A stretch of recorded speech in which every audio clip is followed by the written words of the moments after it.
Yeah, I need to adjust my times on the schedule change. I need to adjust my times on when the teams meetings are. I'll get that done at some point. But yeah, I think we have like 5 missing today. So, all right. So we are ready to talk about Pearl Harbor. Yes. You guys know a little bit of something about this, right? There is a movie.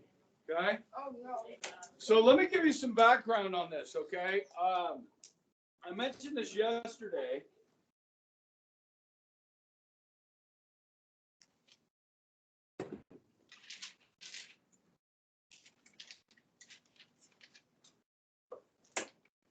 Okay.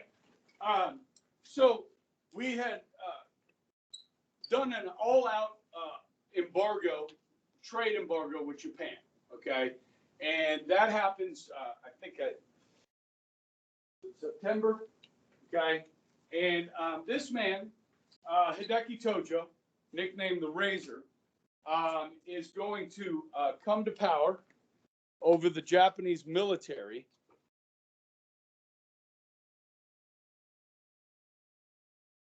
In October of 1941, okay? And he is the one that is going to convince the Emperor, Hirohito, to order the strike on Pearl Harbor. As I mentioned yesterday, it won't only be Pearl Harbor, guys. It'll be the Philippines, okay? It will be Wake Island, different island chains throughout the Pacific, Malaya, which is where Singapore is, and so forth, all on December 7th. So the Japanese are demanding that we cut off our aid to China, okay? Now, let me introduce you to Chiang Kai-shek. Okay, Chiang Kai-shek is the dictator of China at this time, okay? He's a military dictator. Most dictators are not good people, okay? And Chiang is not really considered a really good dictator. But he's our guy, okay? He's our friend. He's our ally. And we're trying to help them against the Japanese. And the Japanese demand that we cut that off. We demand that they leave China. Neither one is going to happen, right? These are fighting words taking place.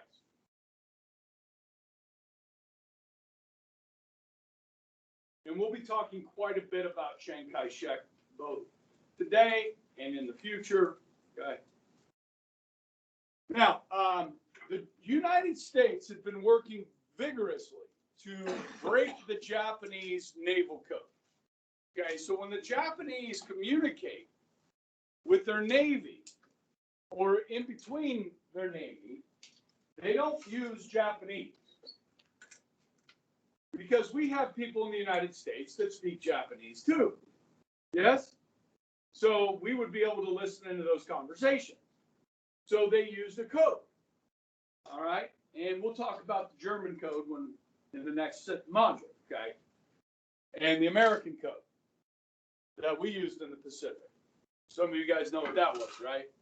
It wasn't actually a code in the Pacific that we used. It was a language. Wasn't it the Native American? Navajo. Okay? Which is unbreakable. Unless you have somebody who knows how to speak Navajo, you're not going to break that language. Why? You can what? Yeah, I mean, if you talk to somebody that knows the language, they can teach you. There's not a lot of them left. Yeah, you literally can't know the language unless you know someone who knows the language, and they teach you. Yeah, I mean, nobody's going to be able to break the Navajo. Not during World War II, they're not going to be able to break our Navajo code. You know what I mean? There's no way. Okay, and I'll talk about those guys because we had quite a few Navajo that were serving in the Pacific, which were vital. These soldiers were vital. Okay, and they had to go in with the first waves when we started taking back these islands. Okay, and that was about 3 years ago. President Trump honored these Navajo code talkers, and one of them was, I think he was in like 100. Okay, and the guy was still good. I mean, he was still with it, and so Trump was like honoring these guys, and there's like 4 of them there. You can probably find this on YouTube. And Trump's trying to explain what these guys did and so forth. And he's like, I forget the guy's name. He says, "Hey, you're better at telling this story than I am." So he had the 100-year-old guy come up and tell the story. Okay, so I thought that was kind of neat. Okay, but anyhow, yeah. So this Japanese naval code. Now Lily knows a lot about this because she just did her NHD project on this. Okay, so she knows more about it than I do. But we had started to break this code. So we had an idea that the Japanese were going to go on the attack. We just didn't know exactly where. Okay? And so it was thought that, yeah, the Philippines, we've always thought the Philippines would be a target. Malay Peninsula, which, again, where Singapore is, would come first. And then on November 26th, a Japanese aircraft carrier force left Japan, and they were headed for Hawaii. We did not know this, but when we learned that there was going to be an attack, we started looking for the Japanese fleet. So we started sending ships and airplanes and so forth to the Pacific, looking for their fleet. And we are looking all throughout here for the Japanese fleet, okay? So that we could, counterattack, maybe stop an attack, something like that. At least warn people that an attack was coming. But where the aircraft carriers went from Japan, guys, which is actually pretty far north, they go further north. They go up here to the Aleutian Islands of Alaska, the Bering Strait, okay? Well, that's more up here, but along these Aleutian Islands. Now, on this map, the furthest it goes is here's Midway Island, okay, right here. Hawaii's right here, okay, right there. All right, so the Japanese came like this and attacked from the north. We were looking for them all out through here. Couldn't find them. So they achieved surprise, in other words. Now, were we not smart enough to think that the Japanese might try and attack Pearl Harbor? Yeah, of course we thought they might try and attack Pearl Harbor. But guys, you have to understand, this is like 9/11. An aircraft carrier attack from across an ocean had never taken place before in history. You understand? So this had never happened before. And so we weren't expecting that. What we were expecting from the Japanese is sabotage, that they would sneak people into Hawaii and there would be an attack from within. You following me? So what we did, guys, is at Pearl Harbor, there's an island called Ford Island. I'll show you a picture in a minute, okay? And what we did is we limited access to that island to only authorized personnel. We bunched all our ships together so that we could really cordon off only people that are supposed to be there are there, okay? So that people couldn't sneak onto our ships or near our ships and blow them up. Okay, so that's what we were thinking would happen. The British warned us. Okay, British intelligence warned us. They said, hey, Pearl Harbor is a likely target here. All right, so we were on alert, but not on alert for an attack from the air via aircraft carrier. Okay, and so the Japanese will achieve surprise, which is, in warfare, is a major factor in success is surprise. Okay. Now, this here is just a Japanese torpedo bomber. Okay. And when you look at the aircraft carrier and the aircraft carrier planes, okay, you're going to have several different planes. You're gonna have your fighter planes. You're gonna have dive bombers. Okay, you're gonna have torpedo aircraft. Now, this plane here can be fitted for bombs or torpedoes. Okay, now what they did, and you'll see this in the movie, but they built little boxes around the propeller of the torpedo because Pearl Harbor is shallow, outside the green and the red buoy. Right? It's shallow. So if the tail fin, the propeller were to hit the ground, it would stall the torpedo. So they built these open air boxes around them just in case. And you'll see that, like I said, in a movie. And this is one of the Japanese aircraft carriers that was used. This is the Kaga. Okay. It's fairly large. The Japanese are going to be able to fit anywhere from 50 to 60 aircraft on a carrier like this. Okay. And so they will have a strike force with several aircraft carriers, destroyers, cruisers, and so forth, battleships.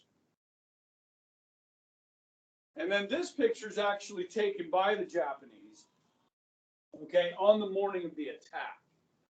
Okay, so you can see the planes getting ready for takeoff. Kaga? So this kind of covers a lot of it here, guys, this slide.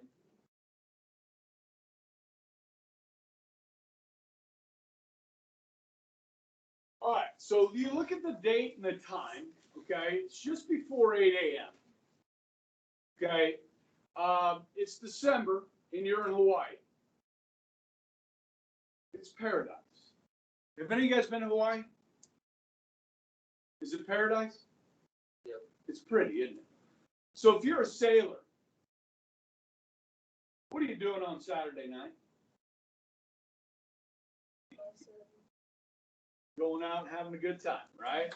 Right? You're a sailor, yeah. If you're a nurse working there, right? You're based out there. It's paradise. Okay. Everybody's getting ready for Christmas. Guards down a little bit. Okay. Sunday usually, is a day off for a lot of people. Okay. Now some people rotate. They have to work on Sunday. Others don't. Okay. Even in the military. They get days off. Okay, so our guard is down here, and they're going to come early in the morning, and the first wave will be 191 Japanese warplanes. Okay, fighters, dive bombers, high-level bombers, and torpedo planes. So there are actually two waves. Okay, so the first wave, 191 planes. An hour later, 170 more planes will attack Pearl Harbor. Okay. It is a perfect surprise. Now, the British did give us radar. Okay, so we had radar out at Pearl Harbor. And they kind of talk about this in the movie, but it's not sophisticated radar like we have today, right? So they can see blotches of planes, that the radar is hitting. That morning, there was scheduled to be a shipment of B-17 bombers coming in from the mainland, in from the United States that were flying into Hawaii. Okay, and they just kind of wrote it off, like it's our planes. And so there was no advance warning. That would have given them a little bit of time had they figured out that it was actually the Japanese and not American planes. It would have given them some time to prepare for this. Certainly to get your pilots up in the air, like the British did in the Battle of Britain. They get your pilots up in the air to, take on the Japanese, because we did have aircraft in Hawaii, okay? And that morning, about 6 a.m., a little after 6, the USS Ward, which is a destroyer, outside the harbor, spotted a large Japanese submarine and sunk it. Okay. there were actually a couple of midget submarines, like small submarines, that actually got into Pearl Harbor. But we saw the large Japanese submarine and sunk it. The USS Ward radioed back to headquarters that they had spotted and sunk the submarine. But it's 6 o'clock in the morning on a Sunday, and it's a coded message, which has to be decoded. Okay, and so by the time this message was decoded from the USS Ward, the attack was already underway. Now, in the previous days leading up to this, Japanese diplomats were in Washington, D.C. They were at the White House discussing relations between the U.S. and Japan. Now, I don't know whether these diplomats knew the attack was coming or not, but they certainly played like there was no impending attack. You understand? And so, whether they knew or not, these diplomats were sent by their superiors, knowing that this attack was coming. Okay, so it was kind of it was a dastardly attack. It was a stab in the back without warning. Okay, so let me fill in a little bit more detail than this.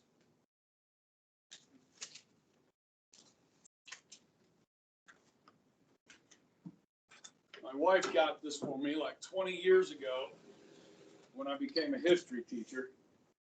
It's a Time Life World War II history. And I have some good stuff in here. But as far as the toll on our Navy and aircraft here, let me give you some specifics, okay? Oh, I'm sorry. Slide moved on me. Okay. All right. So rarely has the advantage of surprise in major warfare produced such dramatic and devastating losses. When the Japanese finally ceased their attack on Pearl Harbor, the toll for the United States was this. As far as personnel goes, people, the Navy had 2,008 killed sailors, 710 wounded. Marines had 109 killed, 69 wounded. The Army had 218 killed, 364 wounded. And there were about 70 civilians killed and 35 wounded. As far as our Navy goes, our ships, we lost some for good. Okay, the battleships Arizona and Oklahoma were destroyed. And those of you that have been to Pearl, you and no, who's raised their hand? Been to Hawaii, but been to Pearl Harbor? Okay. All right. Well, if you go to Pearl Harbor and you go to, I think it's the main island, which is what, Maui? Okay. They have a memorial there, okay, for the attack. And the memorial is actually built over the top of the Arizona, which is still sunk, okay, and is the grave for many sailors that were stuck on the Arizona, and they couldn't get out. They were inside the ship. The ship overturned, okay, and there's still oil leaking out of the Arizona to this day. They decided to leave those men there, and that would become their resting place.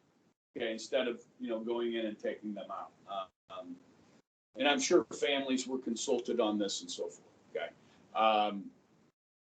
the Oklahoma was destroyed. The target ship Utah was destroyed. 2 destroyers, the Cassin and the Downs, were destroyed. However, there were some that were sunk or beached, but we were able to rebuild. They were salvageable. Okay, so the battleships West Virginia, California, and Nevada were all repaired. And a mine layer called Ogalla was repaired. And then we had a lot of damaged ships. Yeah. You said 2 or 3 destroyers were destroyed, and then you had 2 in the book. So which one is it?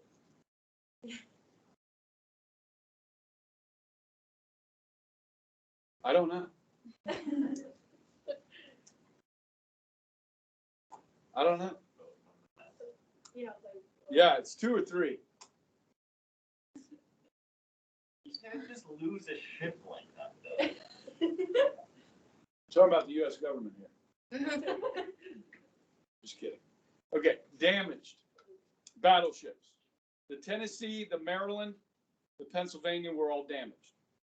Cruisers Helena, Honolulu, Raleigh were damaged. The destroyer Shaw was damaged, and seaplane tender Curtis and repair ship Vestal were all damaged, but repaired. Okay, so this is going to set us back. It's going to set our Navy back. Okay, but a lot of it we'll be able to repair. As far as aircraft go here, and again, we're going to have some differing numbers here. The Army lost 96 planes destroyed, 128 damaged. The Navy had 92 destroyed, 31 damaged, which would put us at 188 destroyed. So I should have 150 plus. Okay. Which is most of the planes we have there were damaged or destroyed. Okay. Now, for the Japanese, by contrast, out of a strike force of 31 ships the Japanese brought for the attack, 31 ships, 353 aircraft. The Japanese lost 29 planes. In addition, they lost the one large submarine, and eventually we found those 2 midget 2-man subs and sunk those.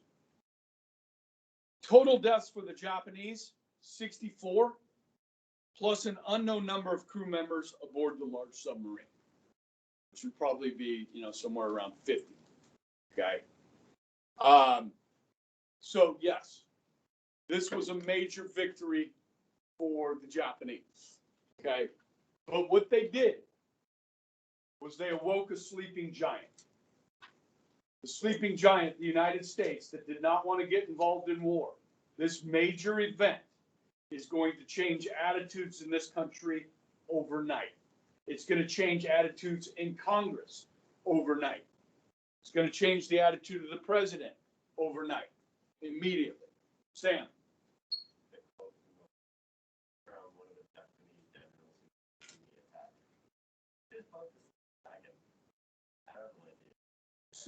Yeah, that's a quote from the admiral. Okay. Now, the admiral that carried this out was a guy named Yamamoto. Okay, Admiral Yamamoto. Yes. Yes. Okay, so this is some of the Japanese planes getting ready to take off. And this is Ford Island. Okay, so here you can see the only way onto the island is here. All right, and you can see this is called Battleship Row. And so by placing all of our ships close together to limit access to unauthorized personnel, we actually did a favor for the Japanese during the attack because this made them much easier targets. Does that make sense? They're all bunched together. All right. Now, this picture is actually taken right at the beginning of the attack. Okay, now I don't know if this right here is an explosion, like water coming up. You can see a couple of planes in the sky here. All right. I had a former ball player student of mine whose grandfather was on this island during the attack, Matt Goodwin, and I think that his mom worked in the Catholic schools for a long time. Yeah, so I don't know if it's her dad or her husband's dad, but yeah, so this is a pretty good picture. You can see the mountains in the background, okay, kind of sheltered in here. And now, unlike 9/11, which is like one of the most documented events in history with film, this does not have as much documentation film-wise, photographs-wise. Okay, I have a few pictures in here, but not a lot. Okay, and kind of the ones you see here are the ones you'll find on the internet and so forth. But the movie that I want to show you guys is a really good reenactment, if you will, of the attack. Okay, they spent a lot of money recreating this event. rather than just using computer graphics. And this is a pretty, I mean, devastating picture. You can see the fires. These are ships here. Okay, this is, you know, you can see the, I don't even know what you call that, but the tops of the ships.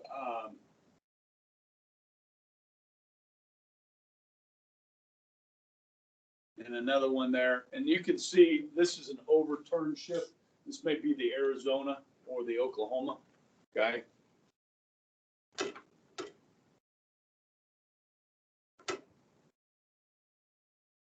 And that's one of the more famous pictures there.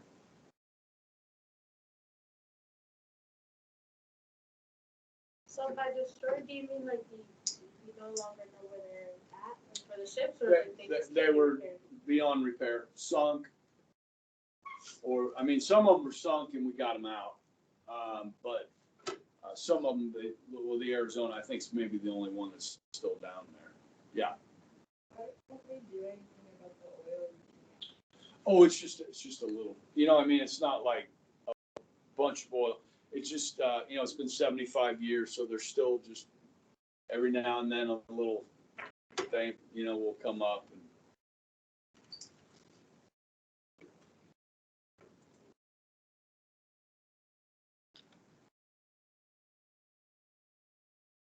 all right, that's 55 slides.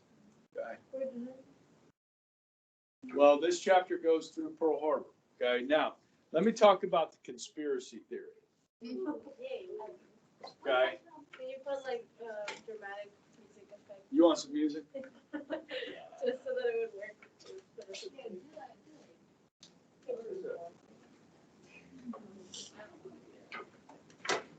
All right, so listen, this is the mother of all conspiracy theories, guys. That Roosevelt knew this was going to happen and let it happen so that there would be an event so large that it would change the American people's minds. Okay, now, if you go on the internet, you can find all kinds of stuff. Okay, one that kind of sticks out a little bit is that our aircraft carriers in the Pacific, none of them were in port on December 7th. Okay, that's the first time in the previous 6 months that none of our carriers were in port.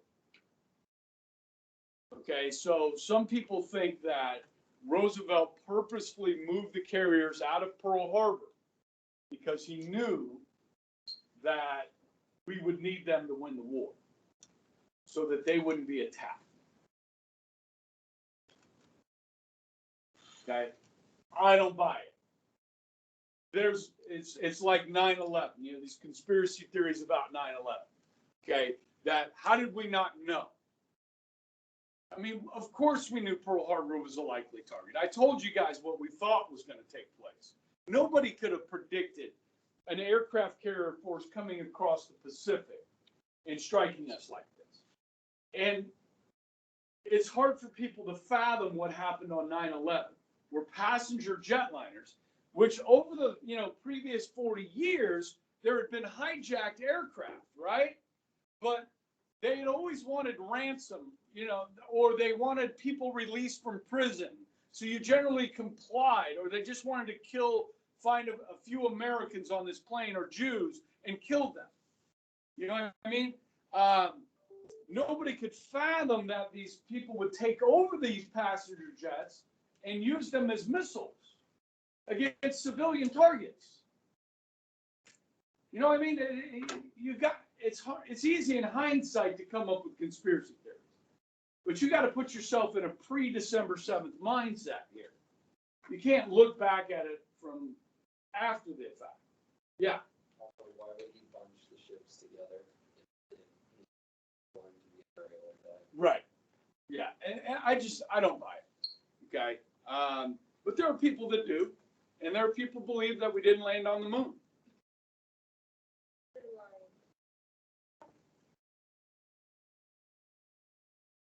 JFK was killed by some type of conspiracy other than Lee Harvey Oswald. That one has there's a lot of mob connections. No, there's a lot.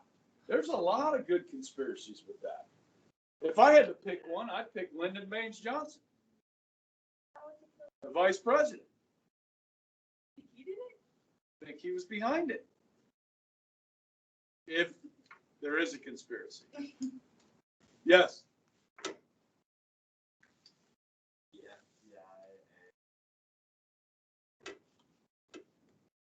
CIA?